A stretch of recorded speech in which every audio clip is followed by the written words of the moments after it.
আসসালামু আলাইকুম রহমতুল্লাহি ওয়া বারাকাতুহু।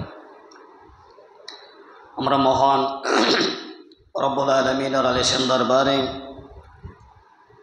কৃতজ্ঞতা জ্ঞাপন করছি যে মহান রব্বুল আলামিন আমাদেরকে প্রতিটি জুমাবারে নিয়েই আজকে ও জুমার নামাজে দুনিয়াবী কার্যক্রম মুলতবি রেখে মসজিদে আসার বসার তৌফিক যে মহান মনিব আমাদেরকে দান করেছেন, আমরা সকলেই তার শেখানো ভাষা দিয়ে তার কৃতজ্ঞতা আদায় করে বলি আলহামদুলিল্লাহ। নবী করিম সাল্লাল্লাহু আলাইহি ওয়াসাল্লামের উপর লাখো দরুদ ও সালাম নিবেদন করছি যে মহান রব্বুল আলামিন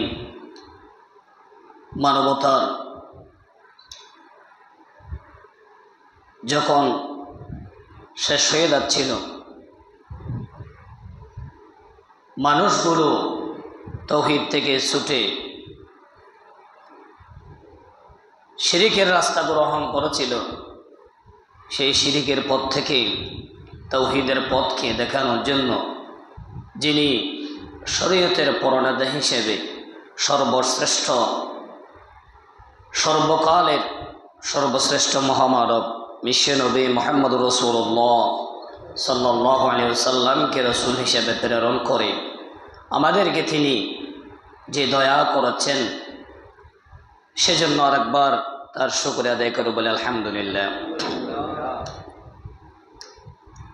আপনারা জানেন, আমরা গত কয়েক জুমা ধরে সূরা নূরের তাফসীর আমাদের চলছে।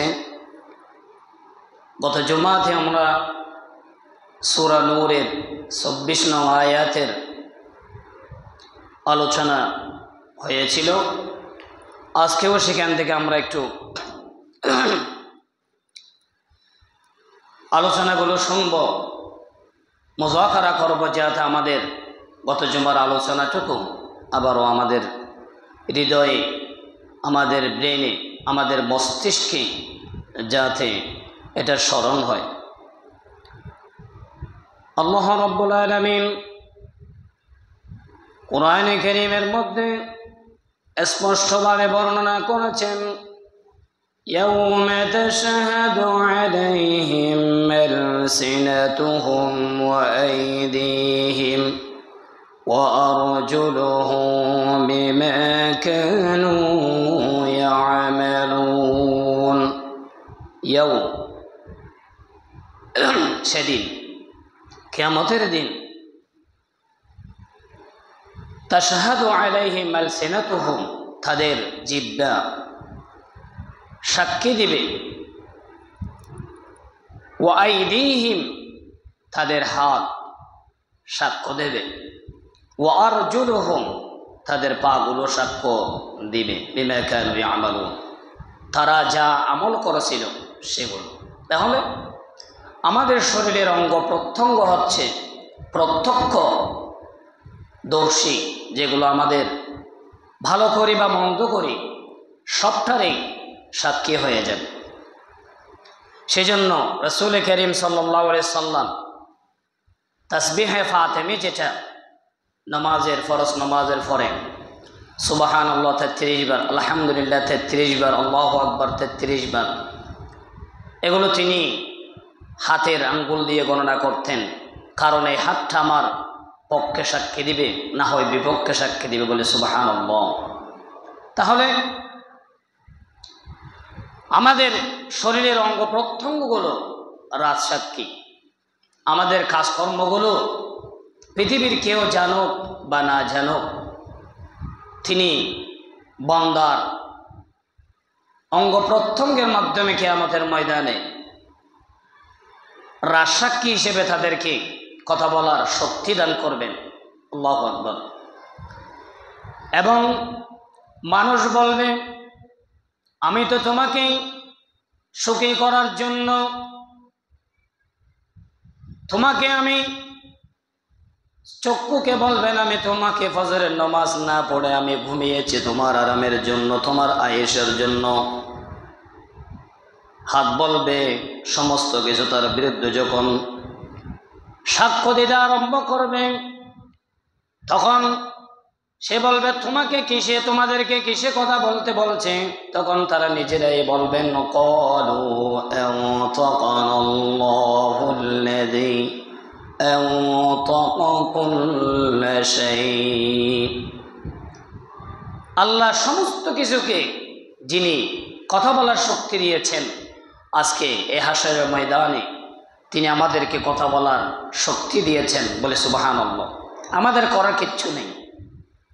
তাহলে শরীরের অঙ্গ প্রত্যঙ্গগুলো যে সাক্ষ্য দিবে, এটা যদি বান্দার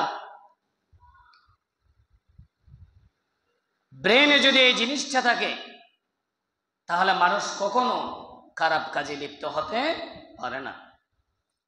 সেজন্য আমাদেরকে আল্লাহ রাব্বুল আলামিন আমাদের অঙ্গ প্রত্যঙ্গগুলোকে ভালো কাজে ব্যবহার করার তৌফিক দান করুন, সকলে বলে আমিন। আপনি গ্লাস পড়ে চক্ষু দিয়ে কি দেখেছেন না দেখেছেন, গ্লাসের ভিতরে কোনো মানুষ জানে না, কিন্তু তিনি ইয়ালামু খায়িনাতাল আয়ুন, তিনি চোখের খেয়ানত সম্পর্কে তিনি অবগত আছেন। চশমার ফাঁক দিয়ে তুমি কি দেখেছ, কার দিকে নজর দিয়েছ, সবগুলো জানেন কে? তিনি হচ্ছেন রব্বুল আলামিন। আল্লাহ রব্বুল আলামিন বলছেন ইয়াউমাইযি ইউওয়াফফিহিমুল্লাহু দীনাহুমুল হক। সেদিন কিয়ামতের দিন আল্লাহ রব্বুল আলামিন পূর্ণ মাত্রায় প্রতিদান দিবেন বান্দাদেরকে, যা তারা আমল করেছে। দীনাহুমুল হক, দীনাহুমুল হক, যথাযথভাবে তাদের প্রতিদান। এখানে দ্বীনের অর্থ হলো জাযা, প্রতিদান তিনি পূর্ণ মাত্রায় বান্দাদেরকে প্রদান করবেন কিয়ামতের ময়দানে। যে যা করেছে, জর্রা পরিমাণ যদি ভালো আমল করে থাকে সেটা যেমন পেয়ে যাবে, মন্দ কোনো আমল করলে সেটাও বান্দা দেখতে পাবে কিয়ামতে।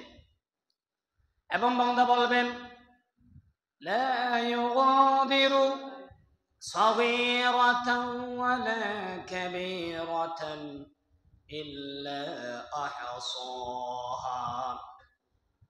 এটা এমন একটি কিতাব, এটা এমন একটি রিপোর্ট, আমলনামা দফতর, যেটাতে ছোট কোনো আমল বাদ পড়া নাই, বড় যে আমলটা সেটাও বাদ পড়া নাই। আল্লাহু আকবার। সেদিন বান্দা কিয়ামতের ময়দানে তার বালামটা দেখতে পাবে সেদিন। ওয়ায়ালামুনা, এবং তারা সেদিন জানবে আন্নাল্লাহা, নিশ্চয় আল্লাহ, হুয়াল হাক্কুল মুবিন, আল্লাহ হচ্ছেন হক, সত্য। লা ইলাহা ইল্লাল্লাহ মুহাম্মাদুর রাসূলুল্লাহ। লা মানে নাই, তো কি নেই? সত্য কোনো মাবুদ নেই আল্লাহ ব্যতীত, বলে সুবহানাল্লাহ। এই জন্য অসত্য মাবুদ অনেক, সত্য মাবুদ হলো একজন, তিনি হচ্ছেন লা ইলাহা ইল্লাল্লাহ। আর যা আছে সবগুলো বাতিল, আর সবগুলো কি বাতিল। আল্লাহ কেবলমাত্র হক। সেদিন বান্দা জানতে পারবেন আল্লাহ যে হক। আমরা গাছের পূজা, বাঁশের পূজা, চন্দ্রের পূজা, সূর্যের পূজা যে করেছি, সেদিন মানুষ স্পষ্ট জানতে পারবে একমাত্র সত্য ইলাহ তো তিনি, তিনি ছাড়া আর কোনো সত্য মাবুদ নেই। সেদিন আর জেনেও কোনো ফায়দা হবে না।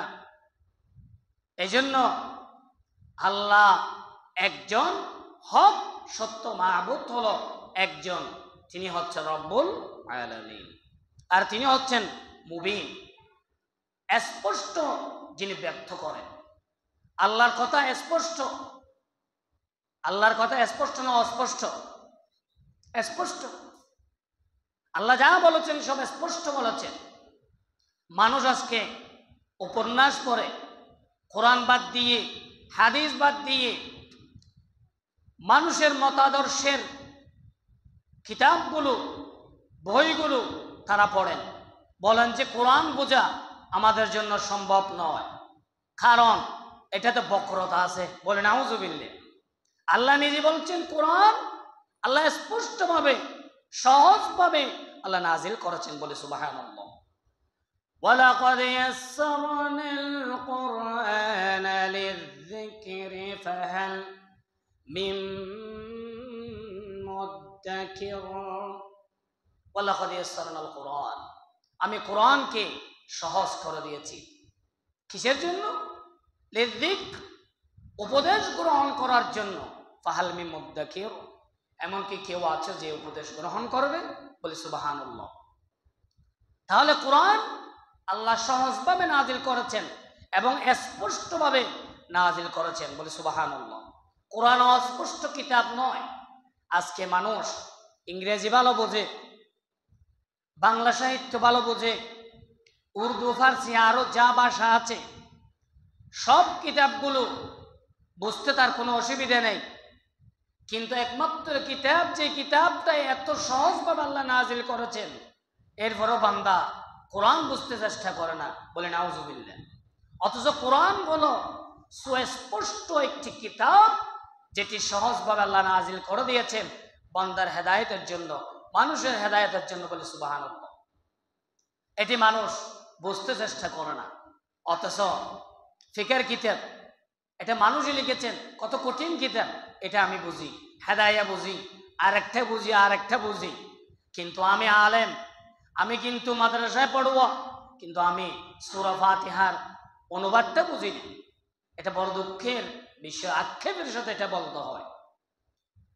সেই জন্য আল্লাহ হচ্ছেন সত্য এবং আল্লাহ সত্য স্পষ্ট ব্যক্তকারী, বলে সুবহানাল্লাহ। মুবিন, মুবিন ইসমে ফাইলের সিগে স্পষ্ট তিনি যা বর্ণনা করেছেন, রাসূল করিম সাল্লাল্লাহু আলাইহি ওয়াসাল্লাম যা বর্ণনা করেছেন তা স্পষ্ট না অস্পষ্ট? হালাল হারাম স্পষ্ট নাকি অস্পষ্ট? স্পষ্ট। আল্লাহ মাঝখানে কিছু রাখেন নাই। সন্দেহ যেটা, সেটা থেকে ইত্তাকিস শুবহাত, মানুষ বেঁচে থাকবে। সন্দেহ যেটা লাগবে সেটা থেকে আপনি কি থাকবেন? বেঁচে থাকবেন, ফরহাজগারিতা অবলম্বন করবেন, বলে সুবহানাল্লাহ। মাঝখানে কিছু নেই। আল্লাহ রাব্বুল আলামিন সূরাতুন নূরের 26 নং আয়াতে আল্লাহ বলছেন, আল খাবিসাতু লিল খাবিসিনা ওয়াল খাবিসুনা লিল খাবিসাত। তাহলে 26 নং আয়াতের মধ্য দিয়ে হযরত আয়েশা রাদিয়াল্লাহু তাআলা আনহা এর চরিত্রে যে কালিমা লেপন করেছিল রাইসুল মুনাফিকিন আব্দুল্লাহ ইবনে উবাই, এটার পরিসমাপ্তি ঘটেছে এখানে, যে দুশ্চরিত্র নারী, দুশ্চরিত্র পুরুষের জন্য। ওয়াল খাবিসুনা লিল খাবিসাত, দুশ্চরিত্র পুরুষ, দুশ্চরিত্র নারীর জন্য।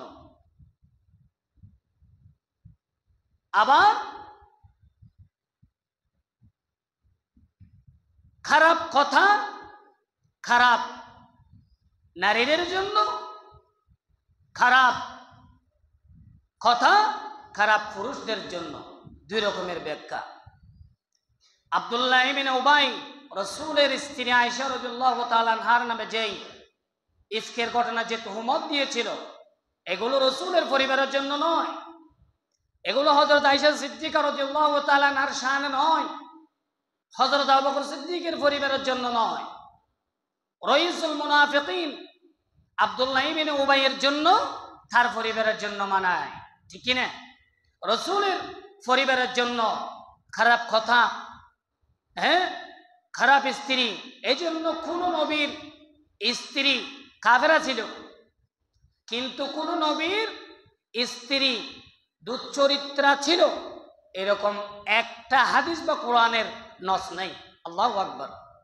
যেমন হযরত আসিয়া রাদিয়াল্লাহু তাআলা আনহা, হযরত আসিয়া তিনি ফেরাউনের স্ত্রী ছিলেন। ফেরাউন কাফের, সে হলো মুমিনাত। বলে সুবহানাল্লাহ। নূহ আলাইহিস সালাম আল্লাহর একজন পয়গম্বর, তার স্ত্রী ছিল কাফেরা, ঈমান আনে নাই, কিন্তু সে চরিত্রহীন ছিল না, কারণ এগুলো আল্লাহর হিকমত রয়েছে। কোনো একজন আল্লাহর বান্দা রব্বানি হক্কানি 5 ওয়াক্ত নামাজ পড়ে হক হালাল মানিয়ে চলে, তার স্ত্রী যদি বেনামাজি হয় তাহলে এটার একটা হিকমত আছে। চিন্তা করতে হবে, হেদায়েত আল্লাহর হাতে। আমার স্ত্রী যদি বেনামাজি হয় তাহলে নূহ আলাইহিস সালামের স্ত্রীও তো কি ছিল? কাফেরা ছিল। আর কোন নারীর যদি স্বামী যদি বেনামাজি হয়, মদ পান করে, বিভিন্ন শরীয়ত বিরোধী কার্যকলাপে যদি লিপ্ত হয়, আসিয়া একজন জান্নাতি মহিলা, এর স্বামী যেমন ফেরাউন হয়, দুনিয়ায় ফেরাউন মার্কা লোক, আসবে কি আসবে না? তাহলে তার ভিতরে সান্ত্বনা পাবে, তার ভিতরে কিভাবে সান্ত্বনা পাবে। সেই জন্য এজন্য ওয়াত-তাইয়্যিবাতু লিত-তাইয়্যিবিনা ওয়াত-তাইয়্যিবুনা লিত-তাইয়্যিবাত। আর সচ্চরিত্র নারীগুলো সচ্চরিত্র পুরুষের জন্য। বলে সুবহানাল্লাহ। আর সচ্চরিত্র পুরুষগুলো সচ্চরিত্র নারীদের জন্য। বলে সুবহানাল্লাহ। অথবা ভালো কথা ভালো নারীদের জন্য, ভালো কথা ভালো পুরুষদের জন্য। বলে সুবহানাল্লাহ। এটার একটা দৃষ্টান্ত আমরা পেশ করলাম। উলাইকা মুবাররাউনা মিম্মা ইয়াকুলুন। মুবাররাউন, আল্লাহ হযরত আয়েশা সিদ্দিকা রাদিয়াল্লাহু তাআলা আনহার ব্যাপারে যেই তোহমত দেওয়া হয়েছিল, এগুলো থেকে সম্পূর্ণরূপে তারা কাফেরেরা যেই কথাবার্তা বলে, এগুলো থেকে এরা পবিত্র পবিত্র। বলে সুবহানাল্লাহ।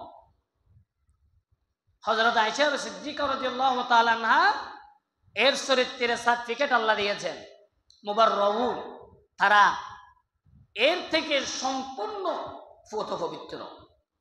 লাহুম মাগফিরাতুন ওয়া রিজকুন কারীম, এবং তাদের জন্য ক্ষমা, তাদের জন্য কি আছে? ক্ষমা।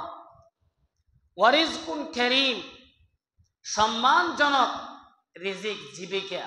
এটা কোথায়? জান্নাতে। বলে সুবহানাল্লাহ। তাহলে পবিত্র কথা, পবিত্র পুরুষ, পবিত্র নারীদের জন্য। খারাপ কথা, খারাপ রমণীরা, খারাপ পুরুষের জন্য। এজন্য যে সমস্ত মহিলারা খারাপ চরিত্র হয়, তারা সচরাচর দিনদার কোনো পুরুষ, দাড়িওয়ালা, টুপিওয়ালা, পাঞ্জাবিওয়ালা, পরহেজগার, যখন বিবাহর প্রস্তাব যায়, তাদের থেকে প্রস্তাব আসবে কি? আমি এই বিবাহতে রাজি নয়। আল্লাহ এগুলো এভাবে করে দেন। কারণ আমি একজন মহিলার ঘটনা আমি শুনছি, আমার নিজের কানে আসছিল। আমাকে বলছে পরে যে তাকে তো একজন আলেম দেখতে আসছিল, মহিলাকে বিবাহ হলো না কেন? তো বলছে পরে মহিলাটি নিজেই বলছে, আমি কোনো দাড়িওয়ালা জামাই নিব না। নাউজুবিল্লাহ। তাহলে আল্লাহ যে নিজে যে এরকম আল্লাহ মিলিয়ে দেন। বলে সুবহানাল্লাহ। এর ব্যতিক্রমও হয়। তাহলে আর যেগুলো খারাপ চরিত্রের পুরুষ, নামাজ নেই, দোয়া নেই, হক হালাল নেই, বিবাহর প্রস্তাব গেলেই সে রাজি হয়ে যাবে। কারণ সে তো চাচ্ছে এরকম, কারণ তার কোনো পর্দার বালাই নেই, পর্দা ঠিক থাকবে না, বাজারে একা যাবে, ঘোরাফেরা করবে একলা। তো জামাই যদি, স্বামী যদি শরীয়ত মানে, তো আমি কি করব? আমার কি অবস্থা হবে? নাউজুবিল্লাহ। সেজন্য আল্লাহ কোরআনে বলছেন, স্পষ্টভাবে বর্ণনা করে দিয়েছেন। আল্লাহ রাব্বুল আলামিন এরপরে যে বিধানগুলো দিয়েছেন, এই বিধানগুলো হলো মানুষ সামাজিক জীব। মানুষ কি জীব? মানুষ সামাজিক জীব। মানুষকে সমাজে বসবাস করতে হলে পরস্পরের সাথে লেনদেন, মানুষের একজনের ঘরে আরেকজনের ঘরে যেতে হবে। মানুষ এজন্য সামাজিক জীব। এই মানুষগুলো নিজের ঘর ব্যতীত যখন অন্যের ঘরে যাবে, তখন নিজের ঘরের মতো মনে করতে পারবে না। এটা অন্যের ঘর, অন্যের ঘরে প্রবেশের কিছু বিধিবিধান সূরা নূরে আল্লাহ রাব্বুল আলামিন বর্ণনা করে দিয়েছেন। বলে সুবহানাল্লাহ। কিভাবে আপনি লেনদেন করবেন, কিভাবে একজন আরেকজনের বাড়িতে যাবেন, এটার কিছু নিয়ম আল্লাহ রাব্বুল আলামিন কোরআনে বর্ণনা করে দিয়েছেন। বলে সুবহানাল্লাহ। মানুষ এজন্য মানুষ সামাজিক জীব হিসেবে মানুষ দলবদ্ধভাবে থাকতে চায়, এটা তাদের দিল থেকে চায়। একলা মানুষ থাকতে চায় না। এজন্য আপনি কোথাও যখন যাবেন, গাড়ির পাশে একজন বসেছে, কতক্ষণ কথা না বলে পারবেন? 10 মিনিট 15 মিনিট পরে আপনি তাকে জিজ্ঞেস করবেন, ভাই আপনার নাম কি, আপনার বাড়ি কোথায়, একটু পরিচয় জানতে চাইবেন। কারণ মানুষ মাত্রই সামাজিক জীব। এলুন একক জীবন, এটা সমাজের বাহিরের জীবন। এই জন্য ইসলামে লা রাহবানিয়াতা বিল ইসলাম, ইসলামে বৈরাগ্যের কোনো স্থান নেই।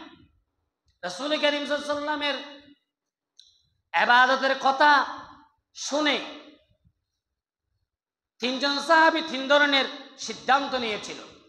একজন বলছে, আমি জীবন আর কোনোদিন বিবাহ করব না। আরেকজন বলল, আমি সারা জীবন রোজা রাখবো। আরেকজন চিন্তা করলো, আমি একদম পরিবার পরিজন ত্যাগ করে আমি বনে গিয়ে আল্লাহর ইবাদতে খাটিয়ে দেব। পরে নবী করিম সাল্লাল্লাহু আলাইহি ওয়াসাল্লামের কাছে এই সংবাদ আসলো। তিনি জনকে ডাকলেন, সাহাবাদেরকে বললেন যে, আমি তোমাদের মধ্যে সবচেয়ে আল্লাহকে বেশি ভয় করি। আমি বিবাহ করেছি নাকি করি নাই?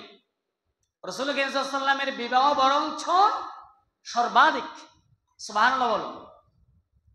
তিনি বলছেন, আমি রোজা রাখি, মাঝে মধ্যে আবার রোজা কি ছেড়েও দিই। তাহলে আমার ভিতরে যে তারতম্য নেই, আমার ভিতরে যেটা নাই, সেটা কখনো সুন্নত হতে পারে না। তোমরা ফিরে আসো। বলি সুবহানাল্লাহ। এই জন্য লা রাহবানিয়াতা বিল ইসলাম, মানুষ মাত্রই সামাজিক জীব।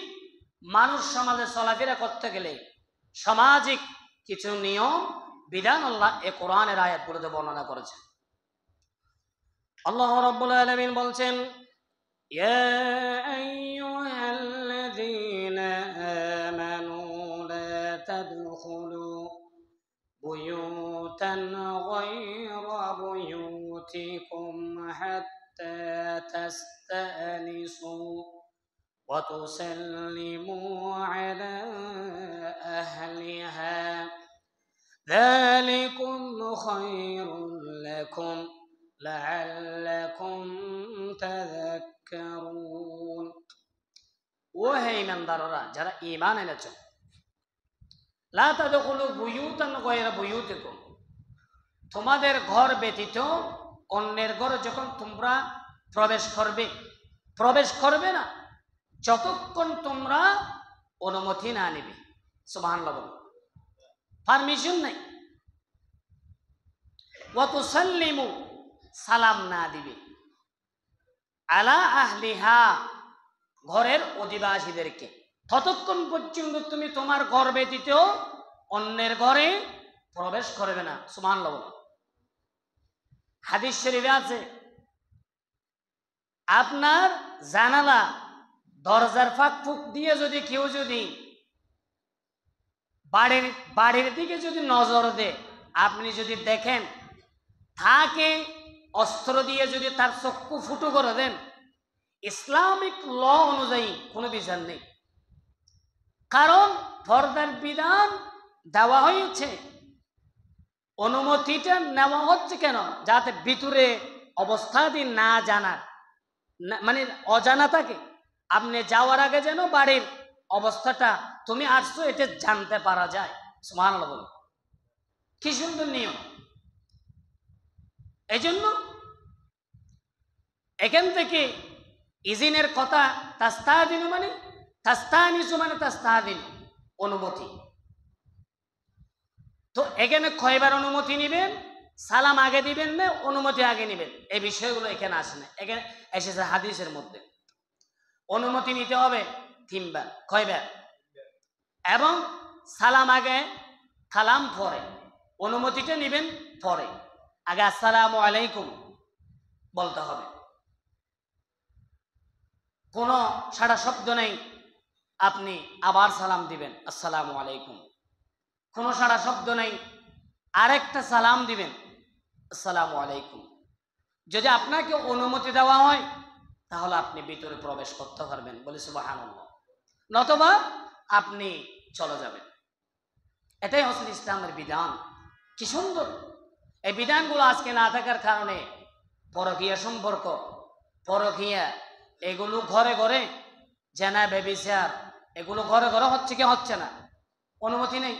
একজন রাসূল সাল্লাল্লাহু সাহাবী রাসূল সাল্লামকে প্রশ্ন করলেন, ইয়া রাসূলুল্লাহ, আমি আমার মায়ের ঘরে থাকি, আমার মার সাথে থাকি, আমার মায়ের ঘরে যদি আমি ঢুকি তাতেও কি প্রবেশের অনুমতি লাগবে? রাসূল সাল্লাম বলছেন, অবশ্যই লাগবে। কেন? তোমার মা যদি এমন অবস্থা, যে অবস্থায় তুমি ঢুকলে পরে তোমার মা কাপড় চোপড় ঠিক নাই, এটা দেখলে পরে তোমার ভালো লাগবে? তিনি বলছেন ভালো লাগবে না। তো তোমার মায়ের রুমে প্রবেশ করতেও তোমাকে অনুমতি নিয়েই প্রবেশ করতে হবে, বলে সুবহানাল্লাহ। যেখানে মায়ের ঘরের মধ্যে ঢুকতে ইসলাম অনুমোদনের ব্যবস্থা গ্রহণ রেখেছেন, সেখানে আপনি অন্যের ঘরে, আমরা তো এখন বড় ভাই আছে নাই, ভাবি আছে আছে, তো ভাবি আছে যখন এখন ফিরি ঢুকা যায় না, নাউযুবিল্লাহ। আরো সাবধান, কারণ ওখানে মহিলা ফিতনার সম্ভাবনা আছে। তাহলে ইসলামে সামাজিক মানুষ হিসেবে আপনি অন্যের ঘরে যাবেন, যাওয়াতে কোনো অসুবিধা নেই, কিন্তু যাবেন কিভাবে, ঢুকবেন কিভাবে, প্রবেশের পদ্ধতিগুলো সূরা নূরে ব্যাখ্যা করে দিয়েছেন, বলে সুবহানাল্লাহ। আর নবী করিম সাল্লাল্লাহু আলাইহি ওয়াসাল্লামের হাদিস, আমরা অন্যের ঘরে যখন ঢুকি সালাম করে ঢুকি বরাকা দিয়ে, ফাইদা দাখালতুম বুয়ুতান ফাসাল্লিমু আলা আনফুসিকুম তাহিয়াতাম মিন ইনদিল্লাহি মুবারাকাতান তাইয়্যিবা। এখন আমরা নিজেদের ঘরে যখন প্রবেশ করি সালাম দেই না, অথচ সবচাইতে এই কল্যাণটা পাওয়ার উপযুক্ত হলো আমার পরিবার। অন্যর ঘরে ঢুকতে আমরা সালাম করি, একজনকে জিজ্ঞেস করলাম, ভাই তুমি তোমার আব্বা আম্মাকে সালাম করো না, অন্যদেরকে তো সালাম দাও, কারণ কি? হয়তো আমার লজ্জা লাগে, আব্বারা সালাম দিতে লজ্জা, আম্মারও সালাম দিতে লজ্জা লাগে, বলে নাউযুবিল্লাহ। এই জন্য হাদিসে আছে, রাত্রে যখন আপনারা ঘরে ঢুকেন অন্তত বিসমিল্লাহ বলে ঢুকতে হবে। বিসমিল্লাহ না বলে যদি ঢুকেন অবস্থাটা কি হবে? শয়তান বলে আজকে তো আমার এখানে থাকার জায়গা হয়ে গেছে, এবং তার বাহিনী যেগুলো এদেরকে বলবে, এদেরকে আহ্বান করবে, আসো তোমরাও, এখানে থাকারও জায়গা হয়ে গিয়েছে, খাবারও ব্যবস্থা হয়ে গেছে। কারণ এই লোকটি সালামও দেয় নাই, বিসমিল্লাহ বলে নাই, বলি নাউযুবিল্লাহ। এই জন্য বাড়িতে যখন রাত্রে ঢুকবেন কি বলতে হবে? অন্তত বিসমিল্লাহ বলে ঢুকতে হবে। দোয়াটা হলো এই, বিসমিল্লাহি ওয়ালাজনা ও বিসমিল্লাহি খরাজনা ওয়া আলাল্লাহি রাব্বিনা তাওয়াক্কালনা। বাড়ি থেকে বের হওয়ার দোয়া বিসমিল্লাহি তাওয়াক্কালতু আলাল্লাহ লা হাওলা ওয়ালা কুওয়াতা ইল্লা বিল্লাহ, ছোট্ট দোয়া, কিন্তু যখন বিসমিল্লাহ বলে, আপনি যখন পরিবারকে আসসালামু আলাইকুম ওয়া রাহমাতুল্লাহ বলে যখন ঢুকেন, শয়তান বলে আজকে তো আমাকে এখানে থাকারও জায়গা নেই, খাওয়ারও ব্যবস্থা নেই, সুতরাং যারা সহচর বিন্দু আছে তাদেরকে বলে আজকে এখানে জায়গা হবে না, চলে যাও দূরে কোথাও। সুবহানাল্লাহ বলো। তাহলে আমরা ছোট্ট আমলগুলো এগুলো না থাকার কারণে বাড়ি থেকে পরিবার থেকে কল্যাণ উঠে গিয়েছে, ঠিক কিনা বলুন? সালাম নাই, এই জন্য সালাম আগে দিবেন, এরপরে হবে আমি কি আসতে পারি। আজকে তো আলহামদুলিল্লাহ করিং বেল হয়েছে, করিং বেল দিবেন, আসসালামু আলাইকুম বলবেন। হ্যাঁ, এখন আগে তো করিং বেল ছিল না, বাড়িতে ঢুকার এখন একটা যন্ত্র আছে, কি একটু করে সুইচটা অন করলে হয়ে গেল, বাড়ির সবাই বুঝতে পারবে, ঠিক কিনা? এখন আরো সহজ হয়েছে, এখন টিপও দিবেন, সালামও দিবেন। আপনাকে যে বলো আসেন, তো আপনি বাড়িওয়ালা যখন আসবেন আপনি কোথায় দাঁড়াবেন এটার বিধান পর্যন্ত আল্লাহ রাসূল হাদিসের মধ্যে বর্ণনা করে দিয়েছেন, বলি সুবহানাল্লাহ। আপনি দরজার সামনাসামনি দাঁড়াবেন না, হয় এই পাশে না দরজার এই পাশে, দুই সাইডের কোনো একটা সাইডে দাঁড়াবেন। কারণ কোনো মহিলা যদি আপনাকে দরজা খুলে দিতে আসে, তখন আপনি যদি সরাসরি যদি দাঁড়ান, তাহলে সে মহিলা তো আপনার সম্মুখে পড়ে গেল। সেজন্য আপনি দাঁড়াবেন এদিকে না হয় এদিকে, যাতে পর্দার বিধানটা যত লঙ্ঘিত না হয়, বলে সুবহানাল্লাহ। আপনাকে যদি অনুমতি দেওয়া হয় এরপর আপনি প্রবেশ করবেন। যালিকুম খায়রুল লাকুম লাআল্লাকুম তাযাক্কারুন, এটাই হচ্ছে তোমাদের জন্য উত্তম, যাতে তোমরা উপদেশ গ্রহণ করতে পারো। অনেক মানুষ আছে জাহেলের মতো আচরণ, কিসের পর্দা, কিসের ইসলাম, কিসের কোরআন, অনেক মানুষ আছে বলবে না। আজকে মহিলারা সমান অধিকার চাচ্ছে না। তসলিমা নাসরিন সে বলছে আমার পেট মানে বথন, এটা শরীরের একটা অঙ্গ। তসলিমা নাসরিন বলছে, তার উপন্যাসে বলছে, সে বলছে এই পেটটা যেহেতু আমার অঙ্গ, এই পেটের মধ্যে আমি কার বাচ্চা নিব না নিব এটা তো সম্পূর্ণ আমার এখতিয়ার আছে, আমার স্বাধীনতা আছে, বলি নাউজুবিল্লাহ। কারণ সে বলছে আর কি, সে আরেকটা বলছে আমরা যদি মেয়ে হিসেবে যদি আমাদেরকে পর্দা করা লাগে, বোরকা পরিধান করা লাগে, তো এক মাস আমরা পড়লে আরেক মাস পুরুষেরা পড়বে, নাউজুবিল্লাহ বলে। এটা একটা কথা হলো? তসলিমা নাসরিন বিশ্ব চিনে থাকে, কি হিসেবে চিনে? ভালো হিসেবে নাকি মন্দ হিসেবে চিনে? সে এভাবে উদ্ধৃতি দিয়েছে। এই জন্য যারা উপদেশ নিতে চায় মুমিনদের জন্য এই কোরআনের বিধিবিধানগুলো, বলে সুবহানাল্লাহ। আজকে মহিলারা রিক্সা চালায়, মহিলারা আজকে মোটর বাইক নিয়ে চলাফেরা করেন একদম পুরুষের মতো, সমান অধিকার, নাউজুবিল্লাহ। এগুলো কি শুরু হয়েছে? এই জন্য কোরআনের মেসেজগুলো আমাদের জন্য জীবন্ত বানিয়ে এগুলো আমাদেরকে জীবনে বাস্তবায়ন করতে হবে। বাড়িতে যে কেউ প্রবেশ করতে পারবে না, আপনি মুরব্বী, আপনাকে সতর্ক করে দিতে হবে, ভাই এখানে আমাদের বৌমারা আছে, আমার মেয়ে আছে, আমার স্ত্রীরা আছে, সুতরাং তোমরা যখন ছুটে ছিলে এখানে আসছো গেছো, কোনো অসুবিধা নেই।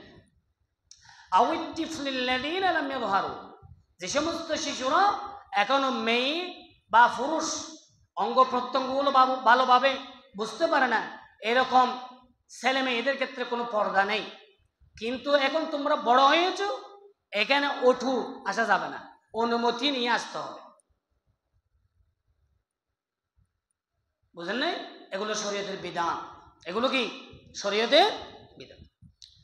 فإن لم تجدوا فيها أحدا فلا تدخلوها حتى يؤذن لكم, যদি তোমরা বাড়িতে যদি কাউকে না পাও অথবা তোমাদেরকে ঢোকার অনুমতি দেওয়া না হয়, তাহলে তোমরা প্রবেশ করবে না।